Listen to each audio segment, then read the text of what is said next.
जय हिंद दोस्तों, मैं हूं आपका साथी परवेज अहमद। आप देख रहे हैं द पॉलीग्राफ की खास पेशकश सियासतनामा। आज हम बात करेंगे 272 सुरक्षित विधानसभा सीट हैदरगढ़ की। कहा जाता है कि ये सीट कभी किसी की सगी नहीं रही। यहाँ से पूर्व दिग्गज नेता जंग बहादुर वर्मा, सुरेंद्रनाथ अवस्थी पुत्तू भैया, सुंदरलाल दीक्षित ने तीन चुनाव जीते, लेकिन यहाँ से कोई कभी भी लगातार जो है चुनाव नहीं जीत पाता था। इस मिथक को तोड़ा था पूर्व मंत्री अरविंद कुमार सिंह गोप ने, जिन्होंने लगातार 2 बार सीट से चुनाव जीता। फिलहाल यह सीट 2012 से सुरक्षित है और उसके बाद से ये एक बार सपा और एक भाजपा के खाते में जा चुकी है। लेकिन इस सीट की सबसे ख़ास बात जो रही, जिससे वजह से इस सीट की पूरी प्रदेश में एक अलग पहचान बनी, वो थी सुरेंद्रनाथ अवस्थी पुत्तू भैया ने एकदम से इस्तीफा दिया था इस सीट से और अपनी जगह राजनाथ सिंह को चुनाव लड़वाया था। राजनाथ सिंह मुख्यमंत्री थे उस वक्त उत्तर प्रदेश के, और अचानक यह सीट बहुत चर्चा में आ गई। सभी लोग इस सीट से बखूबी वाकिफ़ हो गए। हम बताते हैं कि इसका इतिहास क्या है। 1952 में जो सबसे पहला आम चुनाव हुआ था, उस वक्त आप जैसे सभी जानते हैं कि एक कॉन्स्टिट्यूंसी से 2 विधायक होते थे। एक बड़ा क्षेत्र लिया जाता था, आधा कुछ हिस्सा रायबरेली का था, कुछ हैदरगढ़ का, एक मिलाकर एक सीट थी, उससे 2 विधायक। तो बाबू उमाशंकर और घनश्याम जी यहाँ से 2 विधायक चुने गए थे सबसे पहले 1952 में।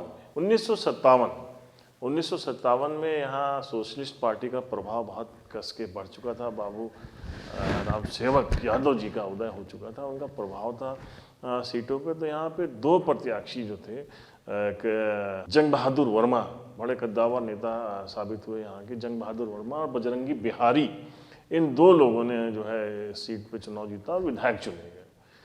फिर सिनेरियो बदला। 1962 सिंगल सीट हुई थी 1962 में, और पहली बार यहाँ से सिंगल सीट पे राम किशोर तिवारी कांग्रेस के लीडर थे, उनका अच्छा खासा प्रभाव था और उन्होंने यहाँ से 1962 का चुनाव जीता पहला। 1967 आया तो एक बार फिर जंग बहादुर वर्मा, जो कि मैंने बताया कि यहाँ व्यक्तिगत प्रभाव बहुत रहा और कांग्रेस और उनके बीच में ज़बरदस्त तरीके के जो है टक्कर चलती रही, और उसके बाद जो है वो चुनाव 1967 का उन्होंने जीता। 1969 कांग्रेस ने यहाँ से बेगम हामिदा हबीबुल्ला को चांस दिया था, और बहुत बड़ी घराने की वो जो है वो लेडी थी, और उन्होंने 1969 का चुनाव यहाँ से जीता। 1974 एक बार फिर सोशलिस्ट पार्टी के जंग बहादुर वर्मा तीसरी बार उन्होंने चुनाव जीता।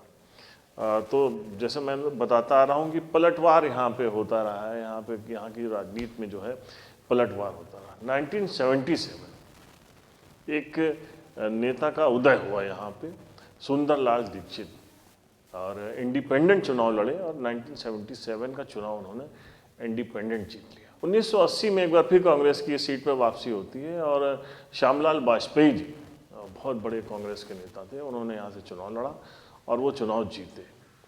1985 आते आते एक युवा नेता था जिसने अपनी बड़ी ज़बरदस्त पहचान बनाई, बहुत ही डैशिंग, सुरेंद्रनाथ अवस्थी पुत्तू भैया। वो यहाँ से पहली बार चुनाव लड़े, और उस पूरा युवा उनके साथ उस चुनाव में जो है जुट गया था।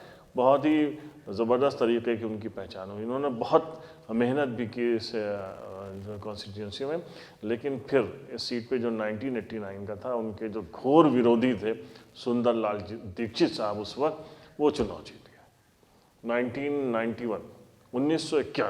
1989 का चुनाव सुंदरलाल दीक्षित ने जीता, तो 1991 में एक बार फिर सुरेंद्रनाथ अवस्थी, 1993 में फिर सुंदरलाल दीक्षित।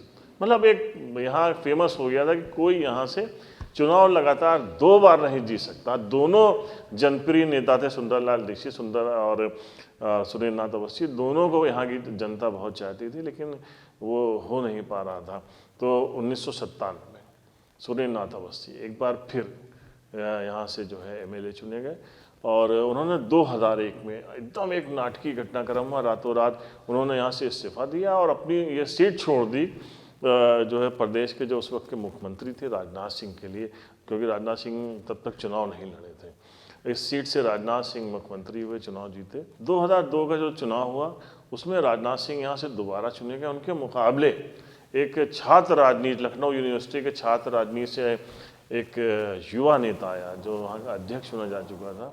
इसका नाम था अरविंद कुमार सिंह गोप।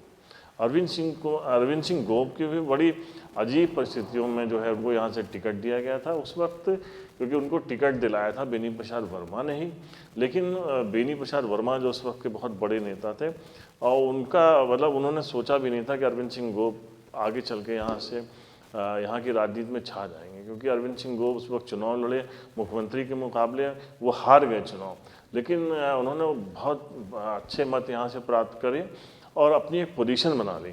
और साल भर के बाद जब राजनाथ सिंह की गवर्नमेंट जब उन्होंने चली गई यहाँ से, दोबारा चुनाव, राजनाथ सिंह ने इस्तीफा दिया, दोबारा चुनाव हुआ, तो 2003 का जो बाई इलेक्शन था उसमें अरविंद कुमार सिंह गोप यहाँ से विधायक चुने गए। अरविंद सिंह गोप, उनका प्रभाव रहा कि उन्होंने यहाँ से दोबारा जो है 2007 में इस सीट से जो है दोबारा जीत हासिल की। और 2012 की वो तैयारी कर रहे थे, बड़े ज़बरदस्त तरीके थे, लेकिन 2012 में सीट रिज़र्व हो गई।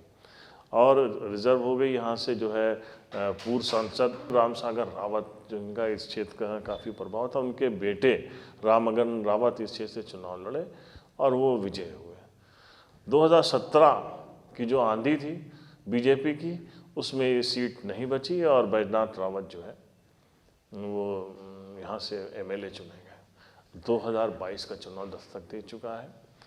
इस बार अभी तक पत्ते नहीं खुले हैं दोनों तरफ से कि बीजेपी की तरफ से कौन जो है यहाँ से उम्मीदवार होगा। ये रिपीट होंगे जो सिटिंग एमएलए बैजनाथ रावत, या जो है उनकी जगह टिकट बदला जाएगा। वहीं सपा का कौन कैंडिडेट होगा यह भी अभी तक क्लियर नहीं। रामगन रावत ज़रूर टिकट मांग रहे हैं, लेकिन उनकी पोजीशन उतनी अच्छी नहीं बताई जाती है। उनकी जगह गौतम रावत का प्रभाव इस बार बहुत ज़्यादा दिख रहा है। उन्होंने बहुत मेहनत की है, बताते भी हैं कि उनको ऊपर से निर्देश मिला है, लेकिन हकीकत क्या है ये अभी पर्दे के पीछे अभी खुलना बाकी है। टिकट के साथ ही एक बार फिर यहाँ पे जो है वो दावेदारी होगी। देखना है कि बैजनाथ रावत उस विरासत जो यहाँ की है लगातार कोई नहीं उसमें फंस जाते हैं, अरविंद सिंह गोप की तरह एक बार फिर वो यहाँ से चुनाव जीतते हैं, ये तो समय बताएगा। लेकिन हैदरगढ़ की सीट बहुत इंटरेस्टिंग रही है और कुल मिलाकर यहाँ पे जो प्रभाव जिन नेताओं का रहा है उनमें जो है जंग बहादुर वर्मा और सुरेंद्रनाथ अवस्थी पुत्तूविया, सुंदरलाल दीक्षित, अरविंद कुमार सिंह गोप, इन सब का प्रभाव रहा है। और राजनाथ सिंह जो उन्होंने इस्तीफा दिया, इस वजह से ये सीट यहाँ की एक अलग अपने आप में पहचान रखती है, जिसकी वजह से सब लोग इस सीट को जानते हैं। लेकिन अभी भी इस क्षेत्र का विकास होना बाकी है। अभी इस क्षेत्र में उतना विकास नहीं हो पाया है। कोई अगर इसको एजुकेशन उससे देखा जाए तो ग्रामांचल ज़रूर एक वहाँ पे बड़ी संस्थान जो पुत्तू अवस्थी ने स्थापित किया था, उसके अलावा अभी इस क्षेत्र का विकास होना बहुत बाकी है।